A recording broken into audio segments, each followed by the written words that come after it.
Hello and welcome welcome back to my channel. मैं हूं अनिर्बान और मैं लेके आया हूं एक कलेक्टिव लव रीडिंग। और इस रीडिंग का टॉपिक है कि आपके पर्सन क्या प्लान कर रहे हैं, आपके बारे में क्या प्लान कर रहे हैं, व्हाट दे आर प्लानिंग।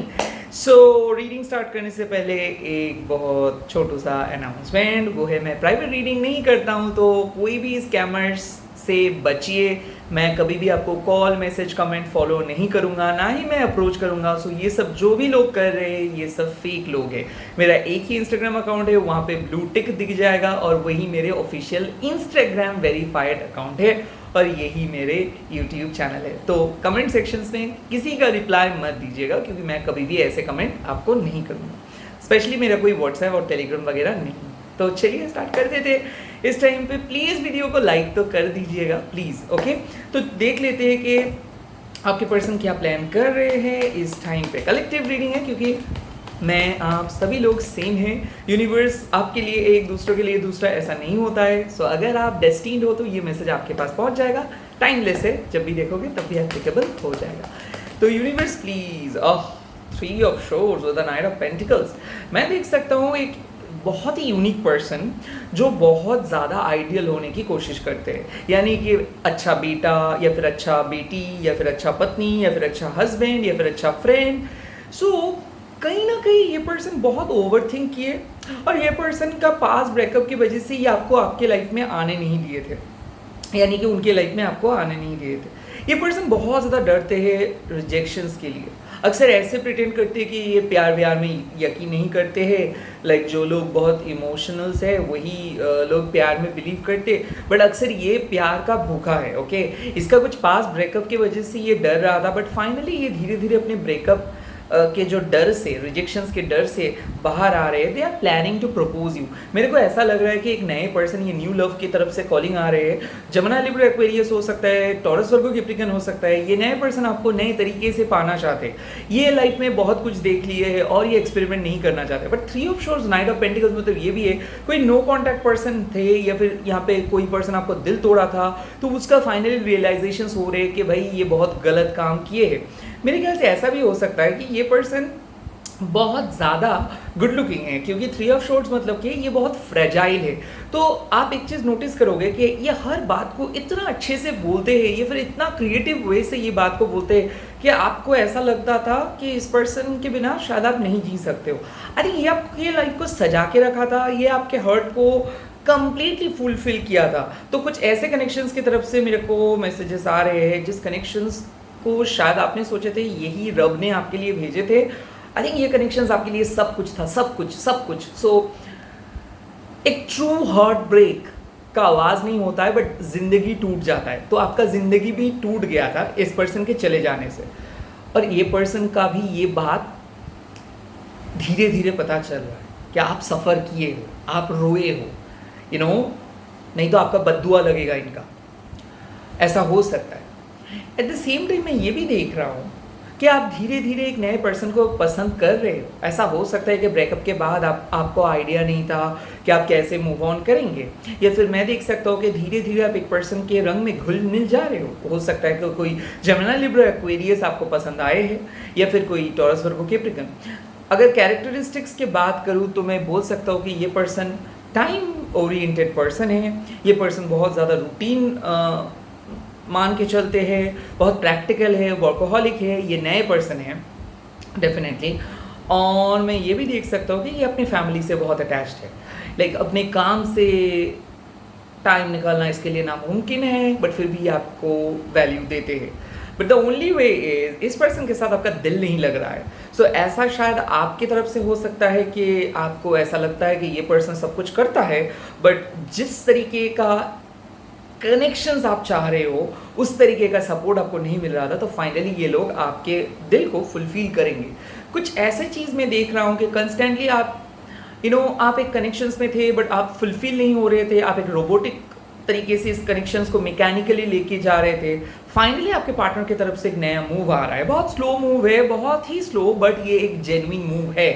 मेरे ख्याल से प्रपोजल हो सकता है, लिव इन हो सकता है, आपके लाइफ में नए तरीके से वो आ सकते हैं, आपको सलाह दे सकते हैं एज एन एडवाइज़र, या फिर मैं देख सकता हूँ कि नो कॉन्टैक्ट के बाद फाइनली ये पर्सन दिल खोल के आपके सामने आने का प्लान कर रहे हैं। नो कॉन्टैक्ट सिचुएशंस था तो नो कॉन्टैक्ट क्लोज हो जाएगा, लॉन्ग डिस्टेंस पार्टनर था तो लॉन्ग डिस्टेंस पार्टनर आपके सामने शॉर्ट डिस्टेंस लेके आ रहे हैं।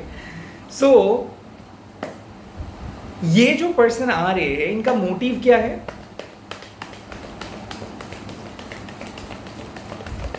देखिए यहाँ पे है 4 of cups and 3 of wands। तो खास करके मैं ये चीज़ देख रहा हूँ कि ये पर्सन शायद आपको एज एन ऑप्शन ट्रीट कर रहे थे, या फिर ऐसा हो सकता है कि उस टाइम पे वो अपने लव लाइफ के ऊपर फोकस नहीं थे, अपने करियर के ऊपर फोकस थे, या फिर वो अपने पर्सनल लाइफ पे इतना ज़्यादा गम को महसूस किए थे कि वो उस टाइम पे आपको रेसिप्रोकेट नहीं कर पा रहा था। तो आई थिंक मैं देख सकता हूँ कि ये अपने गलती का एहसास इनका हुआ है। सो फाइनली आप बोल सकते हो कि ये पर्सन को पता चल रहा है कि आप एक ऐसे पर्सन हो जिसके साथ वो लाइफ में लाइफ में रहना पसंद करेंगे, जिसके साथ वो ज़िंदगी बिताना पसंद करेंगे, जिसके साथ वो ट्रैवल करना चाहेंगे, जिसके साथ वो घर बसाना चाहेंगे। बट कहीं ना कहीं ये पर्सन को पता है कि शायद ये आपको रिजेक्ट किए थे। सो एक डर तो है। तो पहला इसका मोटिव है कि वो अपने तरफ का जो भी बैड कर्मा ये किए हैं उस बैड कर्मा को ये सुधरना चाहते हैं। तो ही और she wants to rectify himself और हरसेल्फ। सो यहाँ पे रेक्टिफिकेशंस का बात है। सेकेंडली ये वे फॉरवर्ड यानी कि ब्रेक थ्रू ढूंढना चाहते हैं। सो ये जो पर्सन ब्रेकअप के बाद या फिर नए तरीके से आ रहे हैं, आई थिंक ये अपने पास बैगेजेस को हटाना चाहते हैं अपनी लाइफ से, या फिर पास मिसअंडरस्टैंडिंग्स को हटाना चाहते हैं अपनी लाइफ से, वो और आपके साथ वो आगे बढ़ना चाहते हैं। सो यूनिवर्स, क्या ये पर्सन और मेरे व्यूअर्स, क्या फ्यूचर में इन दोनों का कुछ बन सकता है, या नो रिलेशनशिप्स, या फिर इमीडिएट फ्यूचर में कुछ? ओके, हाई प्रेस्ट यहाँ पे फॉर द ग्रेटर गुड का कार्ड्स आए हैं। हाई प्रेस्ट मतलब क्या है कि यूनिवर्स आपको एक ही चीज़ बोल रहे कि हर लाइफ में हमेशा कॉन्स्ट्रक्टिव वे में कुछ आपको नहीं मिल सकता है, यानी कि ट्राइड वे में, यानी कि आप अगर आपके जाना पहचाना वे में अगर आप एक्सपेरिमेंट करोगे, लाइक आप हमेशा ऐसे ही एक सिचुएशंस को डील करते हो और आप वही सेम टेक्निक इस्तेमाल करोगे, तो यहाँ पे कुछ होने नहीं वाला है। यूनिवर्स यहाँ पे एक ही चीज़ बोल रहे हैं कि कुछ हद तक आपको अपने इंट्यूशंस के ऊपर भरोसा करना है। कहीं ना कहीं ये रिलेशनशिप्स कम्प्लीटली आपके लिए एक टेस्ट है, और ये टेस्ट है आपके साइकिक एबिलिटीज़ का। लाइफ में आप एक जगह पे आ गया हो जहाँ पे आपको पता होना चाहिए कि आप एक साइकिक पर्सन हो, आपके लाइफ दूसरों लाइफ से काफ़ी डिफरेंट है और आपके पास इंट्यूटिव पावर है। बट ऐसा हो सकता है कि due to this modern day challenges, आप बहुत ज़्यादा डिपेंडेंट हो गए हो बाहर के वैलिडेशंस के ऊपर। जैसे कि कोई टैरो रीडर आपको जो बोल रहा है वही सही है, कोई एस्ट्रोलॉजर जो बोल रहा है वही सही है, आपके पर्सनल चीज़ या फिर आपके पर्सनल थ्योरी या फिर आपके पर्सनल इंट्यूशंस के ऊपर आपका भरोसा उठ गया था। आई थिंक ये रिलेशनशिप उस भरोसा को वापस ले आने के लिए आ रहे हैं। तो कहीं ना कहीं यूनिवर्स आपको बोल रहे हैं कि जिस पर्सन के बारे में अभी आप सोच के बात को ये रीडिंग को देख रहे हो, आई थिंक इस पर्सन के ऊपर आपका भरोसा है, यूनिवर्स के ऊपर आपका भरोसा है। सो आप ये मत सोचो कि फ्यूचर क्या होगा, आप ये सोचो कि किस तरीके से आप इस रिलेशनशिप्स को इंट्यूटिवली मोल्ड कर सकते हो अपनी ओर। यहाँ पे मैं स्पेल का बारे में नहीं बोल रहा हूँ, यहाँ पे मैं आपके पावर के बारे में बोल रहा हूँ। ये जो मैं टैरो रीडिंग कर रहा हूँ, ये मैं कोई भविष्यवाणी नहीं बोल रहा हूँ, ये मैं यही बोल रहा हूँ जो आपको पता है। आई थिंक जिस मोटिवेशंस या फिर जिस सिनेरियो को मन में रख के आप ये वीडियो देख रहे हो, उसी का रिफ्लेक्शन है हाई प्रीस्ट। यानी कि आपको पता है कि इस रिलेशनशिप्स का फ्यूचर क्या है और आप जिस तरीके से जा रहे हो वही होगा। बट हाई प्रीस्ट मतलब ये भी है कि शायद आपके मन में अभी भी कुछ डाउट्स है, अभी भी कुछ सीक्रेट्स है, क्योंकि अभी भी आप पूरी तरीके से यूनिवर्स के ऊपर डिपेंड नहीं कर पा रहे हो। बिकॉज क्या होता है कि अक्सर हम जिस तरीके से चाहते हैं चीज़ उस तरीके से नहीं होता है, तो हम लोगों को ऐसा लग जाता है कि पता नहीं मेरा इंट्यूटिव पावर है या नहीं, मैं तो उस चीज़ को बहुत दिल से चाहता था बट वो नहीं हुआ। बट वो बात नहीं, यहाँ पे बात है कि आपके लिए जो चीज़ ज़रूरी है वो चीज़ यूनिवर्स आपके लाइफ में रखेंगे, और जो चीज़ आपके लिए नहीं है ज़रूरी उसको हटा देंगे। सो अक्सर हम क्या करते हैं, ऊपर देख के हम लोग सोच लेते हैं कि वो तो मेरे लिए सब कुछ था, बट एक्चुअल में बाद में जाके हम लोगों को पता चला कि शायद वो हमारे लिए नहीं था। सो कहीं ना कहीं आप एक क्रिटिकल स्पिरिचुअल फेज में हो, तो इस टाइम पे जो भी इंट्यूशंस आ रहे हैं, मन से जो भी बात आ रहे हैं, उसके बारे में बहुत अच्छे से फोकस करो, जर्नलाइज करो कौन से थॉट्स किस टाइम पे आ रहे हैं, क्योंकि आपको पता है इसका फ्यूचर क्या है। और यहाँ पे एक और भी मैसेज है, यूनिवर्स आपको एक ही चीज़ बोल रहे हैं कि इस रिलेशनशिप्स का फ्यूचर आपके हाथ में है, तो जितना पॉजिटिव आप सोचोगे उतना ज़्यादा पॉजिटिव ये होगा। तो अगर आप मन में एक चीज़ लेके बैठे हो कि नहीं वो ये बोला था, वो बोला था, वो बोला था, सो ये रीडिंग के बाद आप वो सब चीज़ हटा दो।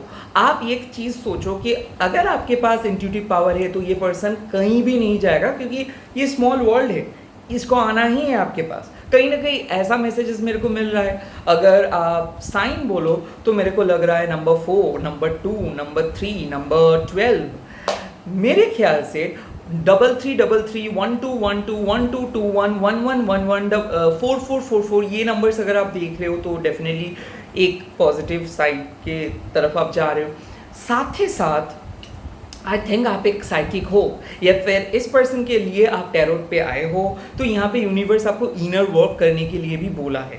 इनर वर्क करना, शैडो वर्क करना मतलब क्या है, आपको अपने चाइल्डहुड ट्रॉमा के पास जाना होगा, वहाँ से एक एक करके मोमेंट्स को चूज़ कीजिए और उस मोमेंट को विजुअलाइज कीजिए, और उस मोमेंट को विजुअलाइज करते हुए आपको कट ऑफ करना है। यानी कि कभी अगर आप किसी से द्वारा अपमानित हुए थे, या फिर कोई आपको बहुत बुरी तरीके से क्रिटिसाइज़ किया था, उस मोमेंट के अंदर जाइए और वहाँ पे जाके उस मोमेंट को कट ऑफ कीजिए, जैसे हम लोग कुछ चीज़ को डिलीट करते हैं, और उसके बाद आप मेडिटेट करके अपने प्रेजेंट सिचुएशंस में आइए। ये कहना जितना आसान है वो करना बहुत ही मुश्किल। सो इसके लिए रेगुलर एक टाइम चुन लीजिए, day time, night time, and वही टाइम पे आप सिर्फ वही सोचोगे और एक एक करके आप ट्रॉमा को हटाएंगे। लगभग आप 1 महीने के लिए ट्रॉमा को हटाने की कोशिश कीजिए, एंड एवरी डे उस ट्रॉमा को हटाने के लिए जो जो जर्नल आप लिख रहे हो उसको स्टोर करके रखिए। I think at the end of the day आपको उस ट्रॉमा से छुटकारा मिल जाएगा।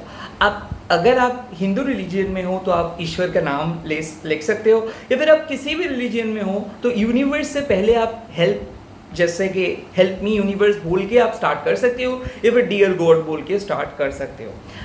मेरा कहने का मतलब है कि आपके पास पावर है और वो पावर डोमेंट अवस्था में है। किसी किसी के आपको पता है कि यस आपके पास पावर है, किसी किसी के पास तो ये भी पता नहीं है कि आपके पास पावर है या नहीं।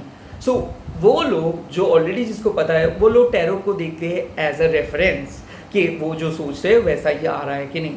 बट जिन लोगों को कुछ भी पता नहीं है पावर के बारे में, वो टैरो को एक फॉर्चून टेलिंग मीडियम की तरह देखते हैं, जो कंप्लीटली रॉन्ग है, क्योंकि ईश्वर के अलावा भविष्य किसी को नहीं पता।